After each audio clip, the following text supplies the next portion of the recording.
শীতকালে একঘেয়ে ফুলকপির তরকারি খেতে খেতে বোর হয়ে গেলে বানিয়ে নিতে পারেন এরকম একটা শাহি ফুলকপির রেসিপি, যেটা ভাত, রুটি, পোলাও, ফ্রায়েড রাইস সব কিছু দিয়ে খেতেই খুব ভালো লাগবে।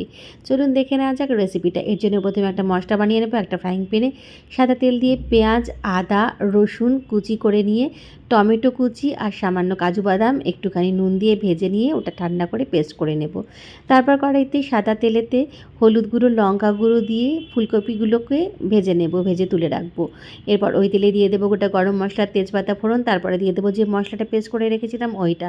সাথে দেবো বেসিক মশলাগুলো, হলুদ গুঁড়ো, লঙ্কা গুঁড়ো, ধনে গুঁড়ো, জিরে গুঁড়ো, নুন, মিষ্টি, কিছুটা কাসুরি মেথি। খুব ভালো করে কষে নেবো মশলাটা। যখন তেল ছেড়ে বেরিয়ে আসবে তখন শেষকালে দিয়ে দেবো একটু ফ্রেশ ক্রিম।